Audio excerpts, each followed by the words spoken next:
That was not part of the introduction. Thank you. Thank you. Let me come back to what I was saying. As an entrepreneur, he founded a cultural immersion tourism startup called as Manja that gave a great insight in the culture fabric of India. In this year, 2024, he founded E-Circle, an entrepreneurial ecosystem that enables success for underserved startups. Ladies and gentlemen, let's welcome Mr. Ram, who will be having this conversation with one and only Mr. Arvind Swamy, the actor, chairman of Talent Maximus. Arvind Swamy is a multi-award-winning actor and entrepreneur. He hails from an industrial family and has his upbringing in Chennai. His father, Sri V.D. Swamy, was a renowned industrialist, a businessman, and his mother, Vasanta ji, was a famous Bharatanatyam dancer. He got an opportunity to do his debut with Mr. Mani Ratnam's movie Thalapathy, and he has done pan-India blockbuster movies. Can you name those two blockbuster movies? Bombay and Roja. Yes, in 1999, for reasons that he knows, he decided to leave films and pursue his business interest. He went on to head Interpro Global and was instrumental in making it a $700 million enterprise before exiting the business. He also founded Talent Maximus, a company engaged in payroll and compliance, and is currently incubating technology workforce products. He has won numerous awards, including multiple awards like from Filmfare, IIFA, SIMA, and Tamil Nadu State Awards. Recently, he was recognized as Legend of Indian Cinema in the 50th Indian International Film Festival. Come on, ladies and gentlemen, give a huge round of applause. And he has also won Rajiv Gandhi Award for National Integration, which a huge round of applause. Let us welcome the one and only Arvind Swamy on stage. Looks like Mr. Ram wants to keep us guessing. Good evening, Bengaluru. Mic testing. Am I audible? Okay.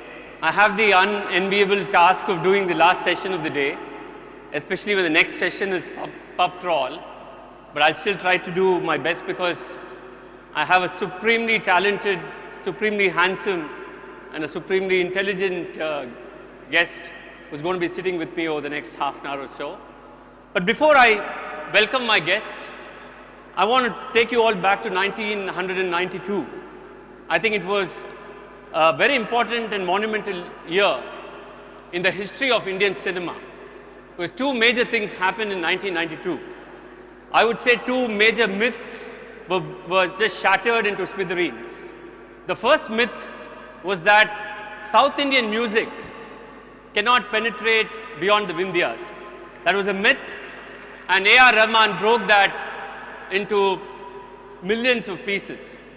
The second myth, which I hated to hear, was that South Indian men were not appealing to North Indian women, which was a very, very popular myth.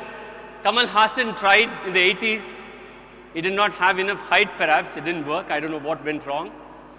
But then 1992 was the year when A.R. Rahman introduced this handsome guy on the celluloid through the movie Roja, and then the rest became history, right? I'm not sure.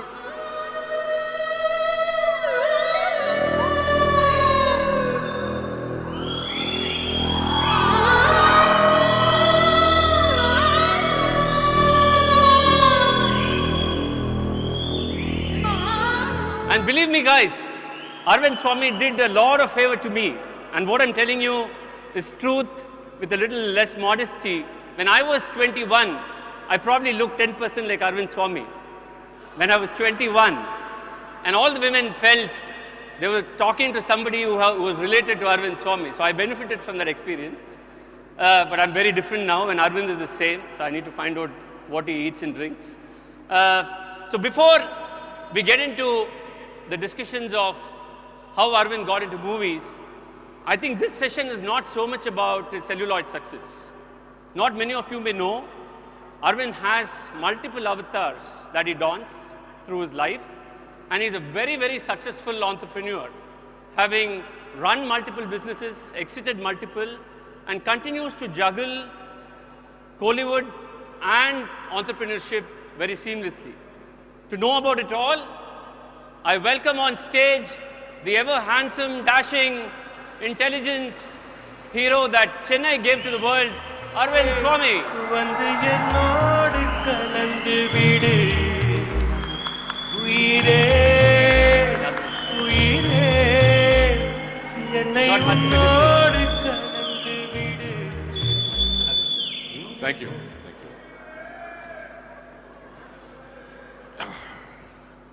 Thank you, Arvind, for joining us here on stage.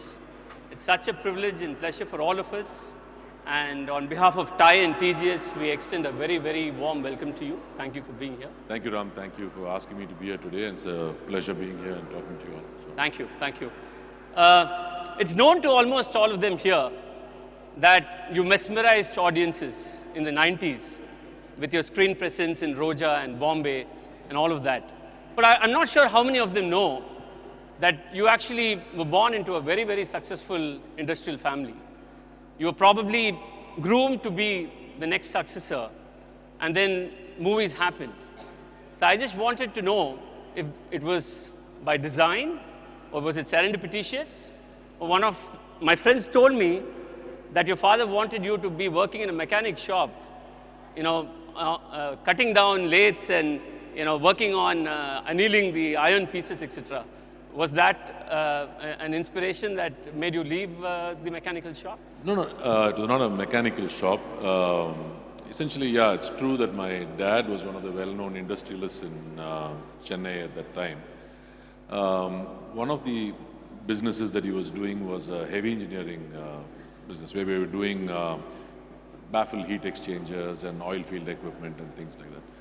So a part of it was never, I was never made to feel that I had to take over anything. I was made to feel that I had to work in something. So I was actually working on the shop floor. That is where he wanted me to start from. Of course, nothing to do with me making a choice about movies, etc. Because movies happened by chance. I was doing some ads in my college days, and then somebody called me for an audition for a movie for Talabadi. Yeah. So I went and auditioned with Maniratnam, and I just got the part and I decided to go. I never had an inclination to be an actor or never had any aspirations to be an actor. It just happened. So, of course, it was not a plan then to be in movies for a long time. It was just an explorative kind of a decision. My dad asked me, "Are you sure you want to do this?" I said, "Yeah, I want to do this." But then he said, "You know, you have a promise to, you promised me that you're going to go abroad to do your master's." Okay. So I said, "Yeah, fine." But by then Roja also happened. Right. And then I left for my master's. Okay. It was not a plan to be in movies in the long Okay. term. And you actually went to the US because you wanted to pursue a business administration course or something? Yeah, I think, I mean, looking back at it now, it was more like, you know, I just wanted to experiment with whatever came my way. Sure. I saw them as opportunities to learn something. Okay. So I just decided to embark on any opportunity that came my way, any journey that was possible. Yeah, and I did hear, Arvind, that you were put in a very traumatic situation fairly soon after you went to the US, where you were forced to kind of come back to India without necessarily having completed your education there. And at some point you were probably forced to take up the mantle of the successor of your business. Is that how it worked? Can you just... No, I mean, I was studying in the US, Yeah. then my parents had some health issues. Right. My mother had, Yeah. she was diagnosed with cancer, and then I decided to leave my program and come back and be with her. Okay. She was terminally ill, so I continued being here after that. It was not like I was planning to take up the mantle or anything like that. It's ours is a family business. Right. So there are a lot of hierarchies based on also age and experience. Right. And I could not actually sit in the office after these tragedies, Yeah. losing both my parents in the same year. Okay. I could not sit in the office. It was not something that was, it wasn't distracting enough for me. Right. So when Maniratnam offered me a movie called Bombay, I said okay, because I know that, you know, he'll not give me time to think in a sense. I love the idea of a movie being a distraction. No, it doesn't happen to many. Not about a movie being a distraction, but more like, you know, sometimes after these, like something like a tragedy, then you need some, Yeah. you need to focus on something Very true, very that true. might for a period of a year or something like that, Right. where it kind of distracts you from the personal tragedy or the pain that is there. So that's why Bombay is very special to me, because it helped me overcome that Right. time. So I think after Bombay, you probably did a few movies, and then you actually ended up getting full-time into entrepreneurship, if I'm not mistaken, right? So did you carry any meaningful insights from your movie experience into your entrepreneurship? And did you have to unlearn something as you started wearing your entrepreneurship hat? I think a lot of it's a little bit of a complex question, in a sense that when even in the 90s, when I was doing movies, Yeah. I wanted to do something else. I didn't want to be a part of the family business, Okay. but I wanted to do something. It was not enough for me to be in the movies. Okay. So I walked into, there's a bookstore called Landmark that used to be there in Chennai, which I is know. a very famous store. Books and pretty girls. Landmark was all about. Yeah, just books. So I went to pick up books on equity trading Right. and investments. Wow. So I picked up the 5, books that were appealing to me by cover, Okay. and I started reading them. And I started my equity trading and investment in about '94. Okay. I did it for 30 years. Wow. But that was something that I just was a self-learning process, and I did that. Right. I was doing movies, but movies was not giving me the satisfaction that I wanted out of life, in a sense. So I wanted to pursue something else. Right. That's how my entrepreneurial journey started. Okay. Super. Super. So To learn, I mean, to another part of your question was, did I? did you have to unlearn certain things going No, there? I don't try to unlearn anything, in a sense that I try to cross-pollinate between anything that I do. Sure. I think it enriches me as a human being, Right. and then it reflects in the choices that I make in any of the fields, whether it's movies, whether it's business, or another project, or whatever. Makes sense. Makes sense. We were having some offline conversations, Arvind, on how the personality and value systems a human carries is largely reflected in many things that human does. Right. It could be work, it could be hobbies, right? It could be a sport, etc. Right? What were those 2, 3 important things that you carried into some of your pursuits? Which has made you successful both as a hero and as an entrepreneur. I think essentially the value system is based on how you are brought up, what value systems you are taught at school or at home. Yeah. Most importantly, home. Right. So to give you an example, let's say my father left his childhood home in a village near Tanjavur, Right. and then went to Kolkata, which was then, a very, this is I'm talking about Commercial. pre-independence. So at that point in time, he did, any job that would come his way, Right. and he was a part of the freedom. And so a lot of the things that were, and he was a self-made man. Right. So a lot of things that inspired me was the fact that he could do so many different things. Right. Love for the country. Right. I could understand what they went through during the freedom struggle. Right. So, it was a value-based upbringing, right? In a Right. lot of ways, quite different from what I could share as my experiences with my children. Right. So that kind of, I think, molded me in a sense. Like, for example, I'll tell you, he was a very interesting person, and he would, the values would kind of be taught to me not just as a lecture, Yeah. but as a demonstration in something. Okay. If I may take the time to Sure, share with sure, you, like for absolutely. example, he was one of the co-founders of Shankara Netralaya, Correct. along with Dr. Badrinath. Right. So he would be in his office. Right. We had an office on Cathedral Road. This is our principal place of business. Right. And there would be people around him who would bring him his water or buttermilk or coffee or whatever it is that he wanted to have. Right. But when he used to go to Shankara Netralaya, he used to carry a plastic bag, Wow. one of those, the knitted bags, Yeah. with a flask of coffee, with a flask of buttermilk, whatever it is. Right. And after work, he used to go there and work. Wow. So as a child, I used to, after school, go pick him up. And I used to, one day I just asked him, I said, why in that office You you do get this. coffee or whatever you want, Yeah. and in this office you carry your own thing. Maybe you don't, do they not give you stuff here? Yeah. As a child. Right. So he told me, do you know what that board says? He said. So I said, it said honorary secretary. Wow. He said the word honorary means I should not take anything from here. Yeah, wow. So I bring my coffee and my tea. Right. Right? So he was a man of principles. Super. Even, like, I'll give you another example, because these are examples that you don't find, I think, of these days. Yeah. And I had the privilege of experiencing them. He was the captain of the Kodaikanal golf course. Okay.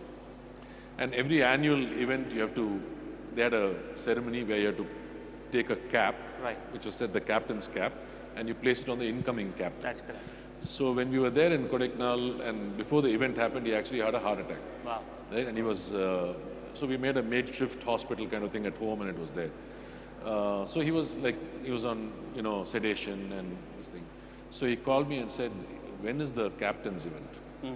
Right? I mean, that's what he could remember. Correct. So then he made the incoming captain come home, and he put the cap on him. Wow. Right? And so it was a responsibility. Correct. It was not important. It was not something that was just for a show. Very true. But it was something that was He felt internal he was to him. accountable Even a for man it. on his, who's dying, Right.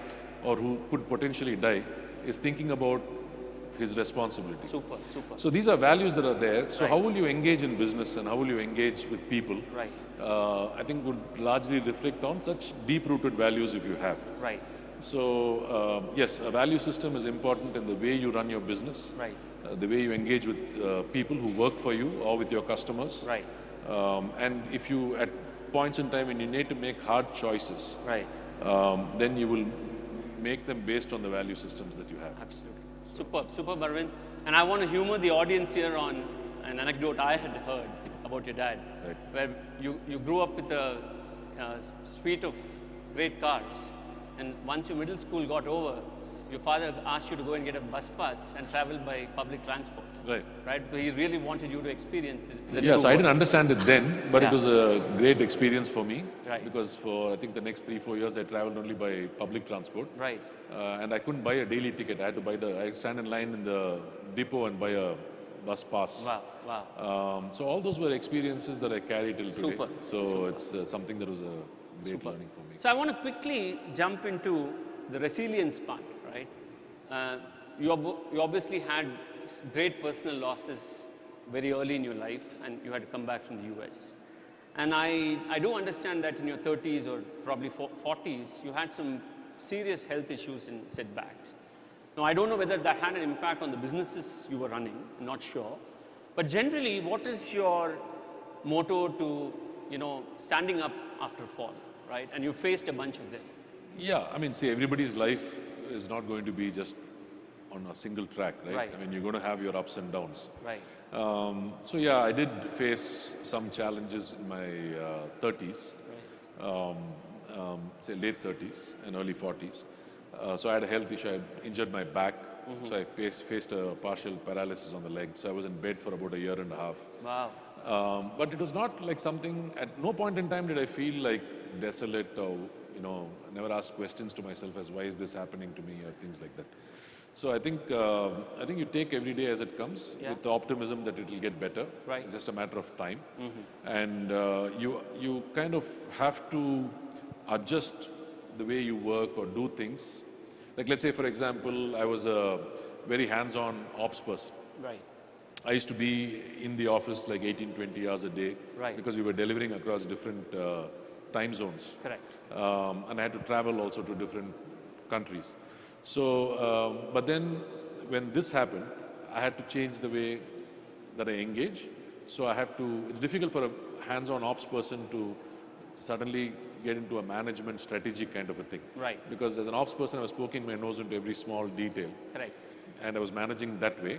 I had to just shift my management styles because I had no choice. Right. If I still wanted to be a part of the organization and fulfill my responsibilities, then I have to let go of the ops mindset, not entirely, Right. but should be able to entrust people and find a way in which I can actually translate and communicate what I actually want and how I want the ops to run. Super. So it's just a question of how you adapt, and human beings generally have a tendency to adapt to situation. So I think, And probably these situations also make us more open on delegation and empowerment and giving others the opportunity. yeah, it's just that you need to have presence of mind. Right.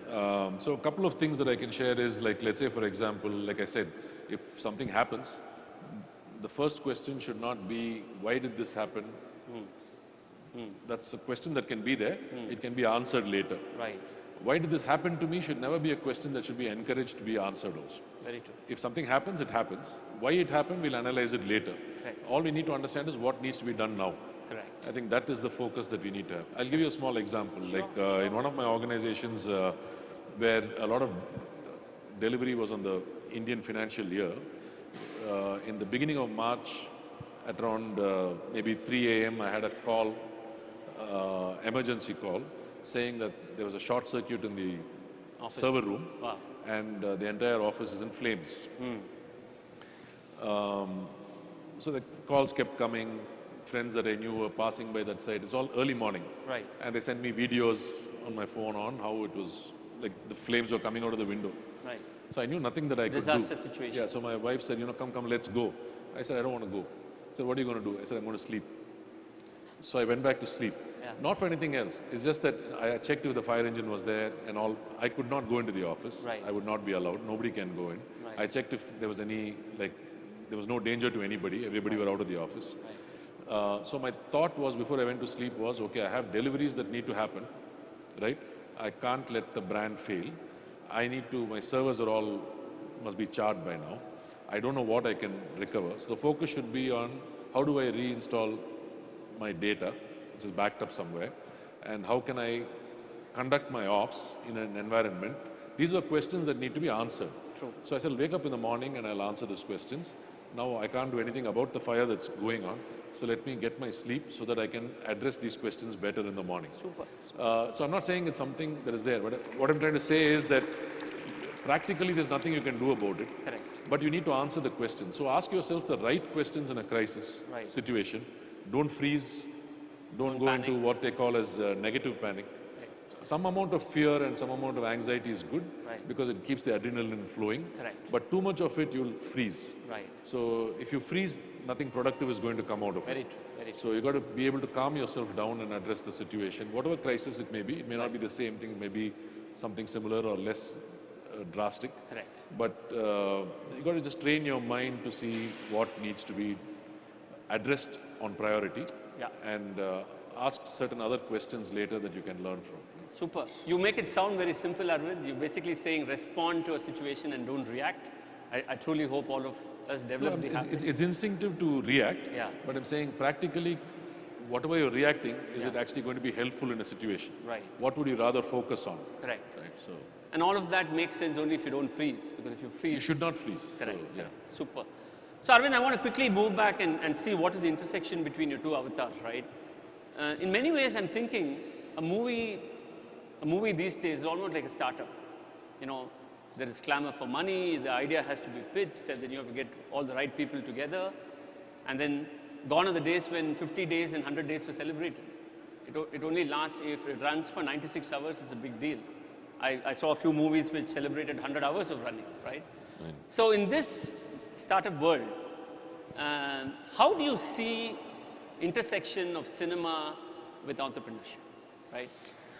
See, it's just another business, right? Yes, it is creative. I personally, based on my experience, Right. don't look at things very differently. I Yeah. learn from every experience that I have. Sure. For example, if you go on a film set, and let's say we're shooting a scene today, the director has a vision.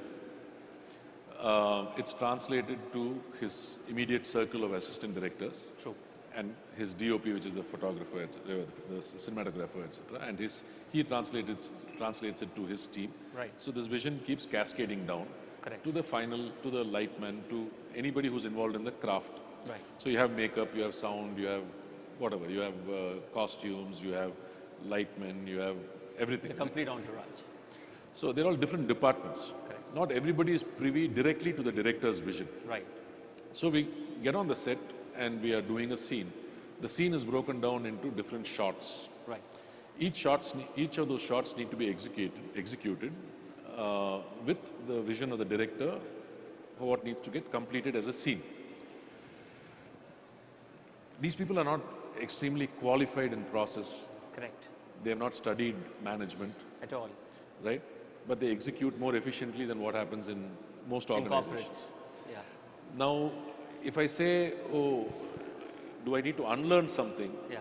And I should not do that. Right. I should try to learn something. Correct. So if I can do that, and if that happens on a film set Right. on a daily basis, Yeah. how can I, why does it happen? And how can I bring those qualities onto a project management Yeah. within the organization, Right. right? So how do I translate that vision from top to bottom? Right. How do I break it down into pieces? Right. And you might call it agile in a development, whatever. You can't use all those terms in No, the but I'm saying movies. these terms are not. They are When inherently. we talk about these terms, we Right. talk about them as something that you invented. You didn't invent it. Correct. You just renamed it. True. It happens in all the industries, in all unstructured industries also. Correct. There are processes that happen that might follow this methodology or a similar methodology. It is broken down, it's documented, standard operating procedures are put in place, all that happens. Right. But it's not like it doesn't happen anywhere else. Correct. It's happening everywhere. You just have to look at it. Like, till somebody discovered, let's say, the Dabbawalas in Bombay, Right. and made it a case study in Harvard, where they're achieving Six normal Sigma amount of plus success. Right. accuracy. Correct. When we were studying, when I did a course on Six Sigma and we were delivering processes, Right. this was a thing that came. So if you just look at somebody as a person who's delivering a box for lunch, Right. you will not look beyond. So you should not look down or look away from a lot of things that happen around. Well said. Well said. Super. Super, Arvind. Arvind, I know we are at 6:45. How much more time, guys, you need with Arvind? 5 more minutes? Are you liking the conversation? Absolutely. Super, super. Okay, Arvind, so I want to, we have a rapid fire for you to make it a little more interesting. I'll keep it for the last piece. But I want to look at the future, right? I know you're grooming your son. He's part of your ecosystem now. Now, what are the things that have been great learnings for you in your experience, both as an actor and as an entrepreneur? What are some key things that you're passing on as lessons, assuming that he's part of your organization? Or even there are so many young entrepreneurs sitting here, right? Right. What would be 2-3 things you would share, to make them fearless when it comes to entrepreneurship? Couple of things. Not that I'm trying to lecture to my son, Okay. because those days are gone. I know he may not listen. Yeah, so, We'll listen. And he's a smart kid. It's not like I need to tell him anything, and I need to share I share my experiences and life lessons. Right. I think the first thing I look at is in perspective. This is something I tell my kids, and I'll share it with you. I've said it in a popular interview that happened also. I said everything is in perspective, right? So, first of all, what is the perspective of life, right? I always have this thing which I call sands of time, which I tell my kids, and some of you might have heard about it. It's like, the number of stars in this universe, if you can't count them. It's like some few billion, trillion stars. Each of those stars have some planetary systems. We don't even know what the extent of the universe is. It cannot be defined. It's supposedly expanding, but nobody can figure out the boundaries of the universe. Right. In this state, Earth, the planet that we live in, is probably can't even be compared to a microorganism or whatever it is in the entirety of the cosmos. Correct. In this, we are talking about our achievements, what I did and what you did and what somebody else achieved, etc. Now, that is the perspective of what you are in the universe. First, understand that. So then that gives you humility, Correct. right? In terms of the cosmos, it should give you humility. If it doesn't, I don't know what else will. Correct. That perspective, I'm saying. Secondly, we are living amongst fellow human beings. So value systems are very important in terms of how I should not profit at your cost. You should benefit from the business that I do. I should benefit from the business that I do. Absolutely. It's a barter of services. Could be services for money, could be services for services, but it's a barter. Correct. And then together we can move forward. Right. I think if you take a little bit of a holistic approach and not a selfish approach to a lot of the decisions that we make, Right. I think we can do better as organizations. So my thing would be always not to build something that gives you an exit. Right. I'm telling you this, not that any exit is wrong, Yeah. but don't build something to exit. Right. You may have an exit at some point in time. You may have an exit, partial exit, whatever it is. In the natural cycle, it happens. In the natural cycle. Correct. So if you control your greed and whatever else that you have, then a lot of the decisions become different. Super. So you start building organizations which can sustain time, which can sustain a period of time, which can have a value system, Right. which can also help people, not just your employees, but even outside in the ecosystem. So try to build a long-term vision and not just something to exit. I see a lot of youngsters coming in with dreams and aspirations to, what would they do after they exit? That's fine, but enjoy the journey, enjoy the process, enjoy the experience, and try to build something of value. And automatically, you will find somebody will find a value in what you do. So. Thank you. Thank you. Arvind, I know personally, while you do movies for a hobby very often and then you come back to entrepreneurship, I know you're also now very focused on converting your operational experience and productizing them for consumption. Can you enlighten the audience a little bit on what that is? I can't talk too much about it because they are products. Right. So essentially over the last, say, 25, 30 years, there's a lot of IP that's there that I've acquired, me and my organization. Right. And so we're trying to create products around those IPs that we have for various domains, in various domains. And trying to create products that don't require a lot of effort into customization. So if you look at a lot of the products that are there today, a lot of effort goes into customization. Very true. And there's a cost for customization in terms of both time and money. Right. So we're trying to create products that essentially we think would be better and would also be like configurators. More configuration based. Yeah, configuration based rather than development based. Right. So it's like no code products that. And are you looking at specific industries and sectors? And making I can't talk too much about it now because we are still incubating those products. We are still developing those products. So we'll develop those products, incubate them, and then we should be able to launch them. Now, Arvind, I know in and various. The good thing is, like, I'm trying to work with youngsters. Yeah. The vision for this is to create teams that are sub 27, 28. Super. So a lot of freshers, a lot of people who come in with. I'm sure there are 20 of them in the audience who would want to be part of that team, so I'll let them take that offline with you. One of the last questions I have for you, Arvind, is I know you're a big believer in technology too, right? Yeah. And what it can do to the world. And you're also impacting cinema in a big way because you've had multiple stints in cinema, right? Had one as a youngster and then in your 30s, and then you had a version 3 of you coming after 2012, right? And you've been. So how do you see cinema and technology intersecting in the future? I mean, do you have any thoughts on what the next 10, 20 years is going to be? For cinema?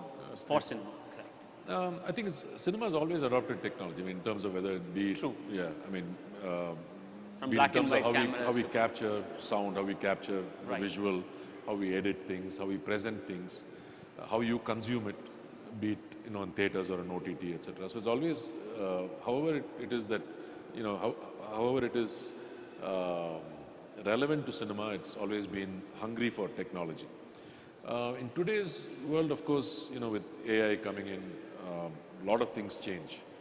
One does not, for example, it starts from the ideation process. You can ask, anybody can give a certain set of parameters and get a story idea. Right. Anybody can give a story idea and get a fully structured script. Wow, correct. Anybody can get a kind of a visual deck Right. by saying these What I have in parameters are there, give me a vision. So that is one aspect of it. The other aspect of it is visually, Gen AI can create or replicate a lot of things, Right. where you don't have to actually travel and do them. Correct. You will also have virtual actors. Right. It's also happening partially today. Very true. Where a lot of the action sequences are not actually done by actors. I can't. It's like I'm demystifying it, but I'm trying to tell you that some of the big action films that you've seen recently, some of them, Right. I can't name I know them which here. one you're alluding to. So the actors don't even come on location. Right. It's somebody else doing the action sequence, and you are assuming that the actor is actually doing it. Yeah. Let me guarantee you guys, this is Arvind Swami. It is not a hologram or I can touch and feel it. Yeah, so but it's entertainment, right? Yeah. You are watching that. Right. So soon you will also have, you'll be able to, let's say I make a movie, you'll be able to choose the actor that you want to see in the movie. Right. And you'll be able to maybe experience that. Right. These are some of the thought processes that are going on. I'll be able to take you to a point in the narrative and then you can decide the ending that you want. Wow. Or, so it's and similarly the same thing, that whatever you do in cinema and the creativity that goes there is also going to affect virtual reality, augmented reality, etc. Right? Very So it's all going to, these are things that are possible, Yeah. Not necessarily in the immediate future, but it'll slowly creep in, and I think it'll take its course. When you say this, I go back 15 years to sliding doors, Yes, right? Where two different Options are there, yeah. options. And you're saying that can become the audience's choice, absolutely. right? I like tragedy, so let me So go you can this see one ending today, Yeah. and then you can re-see the whole story in a different way tomorrow. Wow. But I want Arvind Swami in this role. I want Rajinikanth in this role. Absolutely. Super, super Arvind. This is so exciting, and I don't want to stop this conversation, but I'm sure the organizers behind me are. I think it's been a long session also for everybody. Yeah, correct. And the next session for them is pub crawl. So I'm sure people are waiting. So before I end the session today, I'm going to quickly do a few rapid fires with you, just so that the audience understands how you think and what your choices are. The first question for you is Christopher Nolan or Tarantino? Okay. Personally, for me, Tarantino. Okay, super. So the reason being that in my years of understanding cinema, Yeah, he had the most impact. super. He changed a lot of things. Even with Pulp Fiction, for example, I saw I saw it 50 times. screenplay writing in a totally different way. I didn't know you could juxtapose timelines and things like that. Super. So Second, movie theater experience or OTT? for me, OTT. Not the movie theater experience is bad. It's just that for me, the experience is a little different. But I think when you see movies with a theater full of people, Yeah, it's a different energy altogether. yeah, So I think if you can experience that comfortably, yeah. then you don't miss that. So, Ratan Tata or Jeff Bezos? Ratan Tata. Any specific reason? I think I've always looked up to the value-based businesses, the way he was running his businesses, that we had an opportunity to interact with the group at some level over the period of years for Nice. something. And I see that culture permeate through the organization, at least the people that I interacted with. A lot of respect for what he did Super. and how he ran his business. A skill you wish you were better at? I mean, I'm getting, if I identify can't get something, better I'm on trying to, perfection is what you're not that thinking. way. I'm trying to think which one, but I mean, see, each of the skill that I think that I'm not good at, I'm trying to improve upon, right? So a skill that is required for me is, let's say, for example, patience. Or anger management or something like that. I'm not happy with myself if I'm either impatient or if I lose my composure. So I keep working on it. I can never learn how to play a musical instrument. Okay. So if that qualifies to answer your question, then that is something that I really like to Super. do. So I have a guitar that's next to my bed. Okay. I don't know how to play it. But to be honest with you, it's just a reminder that There's one more to learn. it's something I haven't done and something that I cannot do. So I keep the guitar next to me when I sleep. It's really there. Very in my bedroom. interesting, Arvind. Yeah. My wife gave me a guitar 20 years ago as an anniversary gift. It is also lying beside my bed. I mean, you're very brave. This guitar I bought myself so I can afford it. If my wife had given it, I would have learned guitar. I have a very ahimsa believing wife, so I'm happy. A quality that you admire in others. Could be anything. Yeah. simplicity, Okay. being straightforward, being truthful, being transparent. These are all qualities that I like and I admire in people. Gut instinct or detailed analysis? All the detailed analysis to arrive at my gut instinct. Well said. Operations or sales? Operations. I know you're a hardcore ops guy. I can sell by being transparent about my operations. I know you told me I you cannot sell your op- operations. I you're not cannot selling. operate on sales. Super, super. Client first or employee first? Employee first. Well said, Arvind. Beautiful. And the last I'll question. give you a perspective. It's Yeah. not about client first, employee first in the sense. If I may share an experience. Absolutely. I had a very large customer. Okay. It's not a reflection on the customer, but it was a reflection on the people who are handling the processes with us. Right. They used to keep deviating from the process, which happens. We used to accommodate. But they used to really be abusive to my team. I'm talking about foul language, bad language, Yeah. being Understandable. unreasonable, Right. etc. I always believe that you must engage with everybody with a sense of pride. Absolutely. I'm not going to be subservient because you're a customer. Correct. I will go out of my way to, even at my cost, I will make sure that you're happy. Right. All that is there. Right. But I'm I'm an equal. an equal in my engagement. It's reflected in my contracts as well. But this kind of an abuse kept happening and it kept coming to me, and I had people interrupting and reminding people, but it never got resolved. So we had a year-end meeting for contract renewal, and it was a very, very big critical customer. So in that meeting, I didn't renew the contract. I, as a vendor, brought this up, and I said, unless they make changes to the way they behave, I'm not interested in renewing the contract. And I wrote to the organization, to the board, saying that this is what happened. I value their business. It is very important for us. We will obviously be at a loss. I'll have teams waiting without engagement because it's a very large customer, but I do not wish to engage in this particular way, and I do not want to let go of that. So it's not a question of whether the customer is important or the employee is important. I need to be fair on who was right and who was wrong. Both are important. Super. How would you describe yourself in 3 words? I don't know. And last, would you want to be remembered as Arvind Swamy, the celluloid hero? Or would you want to be remembered as Arvind Swamy, the impactful entrepreneur? I don't want to be remembered. So honestly, like I told you, it's the Cosmos story, right? Correct. We are too unimportant to be remembered. Even as you're alive, how do you want people to talk about you? I just want people to talk about me if they're happy with the interaction that they had with Arvind Swamy, the person. It doesn't really, I'm not defined by whether I'm rich or poor, whether I'm I'm an entrepreneur or an actor. Whatever job I do, I think I want to do it well. I want to be good at it. And I just want to be remembered, remembered in the sense while I'm here. I don't want to be remembered, but I want people to experience some positivity in the way I interact with them. So. On that note, ladies and gentlemen, let's give a rousing standing ovation to Arvind.